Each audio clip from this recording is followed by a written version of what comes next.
మాదిగా జై మాదిగా ఇవ్వాలి తెలంగాణ రాష్ట్రంలో మాదిగలకు 12% రిజర్వేషన్ చేయాలి జిల్లాల వారీగా వర్గీకరణ ఈరోజు వర్గీకరణ బిల్లు అసెంబ్లీలో ప్రవేశపెట్టే ముందు సీనియర్ మాదిగ నాయకులు మాజీ మంత్రివర్యులు చంద్రశేఖర్ గారు చంద్రశేఖర్ అన్న గారు ఏఐసిసి కార్యదర్శి అన్నగారు సంపదన్న గారు మన ఎస్సీ కార్పొరేషన్ చైర్మన్ నగరి గారు ప్రీతం గారు మన నాయకులు పుష్పలీలక సీనియర్ ఎంఆర్పిఎస్ నాయకులు నమిల్ల సీనన్న ఏపూరు సోమన్న అదేవిధంగా శ్యామన్న రాజలింగం అన్న ఇటుకరాజు కనకరాజు నండు నరసింహ సమయ మాదిగా అన్న పేరు మర్చిపోయారు గుర్తురాట్లేదు అందరికీ పేరు పేరు నమస్కారాలు తెలియజేస్తున్నాను మోజేసన్న పొద్దున్న నుంచి గమనిస్తున్నాం ఆ గట్టు మీద ఉన్న వాళ్ళంతా కూడా ఈ గట్టు మీదకి వచ్చారు ఇప్పుడు ఆడ మొత్తం వదిలేసి డబ్బులు చెప్పులు మొత్తం వదిలేసి కాంగ్రెస్ పార్టీ వర్గీకరణ చెప్తుంది ఇక మనకు చంద్రశేఖర్ అన్న లేకపోతే సంపద అన్న ప్రీతమే దిక్కని మొత్తం ఎక్కడిదెక్కడ వదిలేసి ఇటువైపు వచ్చింది ఎక్కడైనా అక్కడున్నా ఇక్కడున్నా మనంతా మాదిగా వాళ్ళం జై తెలంగాణ మిత్రులారా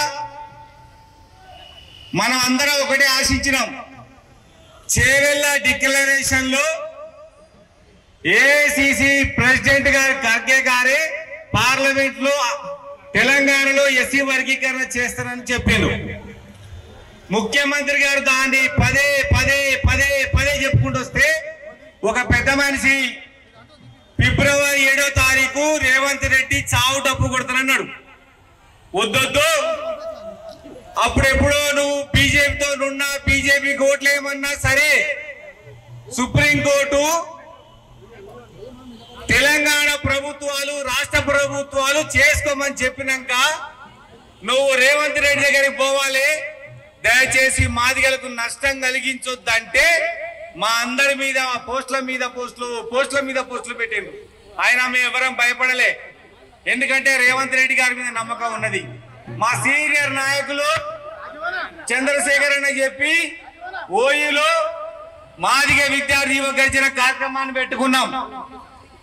అప్పుడు ముఖ్యమంత్రి గారు చెప్పిండ్రు వాళ్ళు నువ్వు పెట్టి ఆగం చేయక రవి దీన్ని ఆపండి అంటే ఆపుకొని కాంగ్రెస్ పార్టీ ఎట్లా చెప్పిందో అట్లా నడుచుకోవాలని నిశ్చయించినాం మిత్రులారా ఈ డిమాండ్ 1994లో మాదిగలకు 7% రిజర్వేషన్ రావాలని ఎంఆర్పిఎస్ ఉద్యమం ప్రవేశపెట్టింది 2014 సంవత్సరంలో తెలంగాణ రాష్ట్రం వచ్చింది రాష్ట్రం వచ్చినాక తెలంగాణ రాష్ట్రంలో మాదిగ జనాభా ఎక్కువైంది అప్పుడు మేము ప్రారంభించినాం ఎంఆర్పిఎస్ డిమాండ్ శాస్త్రీయంగా లేదు తెలంగాణలో మాదిగ జనాభా ఎక్కువగా ఉంది ఈ జనాభాకు అనుగుణంగా 12% రిజర్వేషన్ రావాలని మాట్లాడుతూనే ఉన్నాం అప్పటికి ఏం చెప్తా ఉన్నారంటే అన్న ఏదో ఒకటి పెట్టిండు కానివ్వండి అంటే ఒప్పుకునేది లేదు జనాభా దామాషా ప్రకారం తెలంగాణ రాష్ట్రంలో మాదిగలకు 12% రిజర్వేషన్ ఇవ్వాలని మాదిగ జాగృతి రథయాత్ర జోడో యాత్ర అసెంబ్లీ మీటింగ్లు పార్లమెంట్ మీటింగ్లు ఎన్నో చెలో ఢిల్లీ కార్యక్రమాలు పెట్టుకున్నాం అయితే ఆయన మాత్రం ఏం మాట్లాడతలేడు 7% అనే మాట్లాడుతుంటూ జనాభా దామాషా మాట్లాడతలేడు మేమంతా కాంగ్రెస్ పార్టీలో ఉన్నాం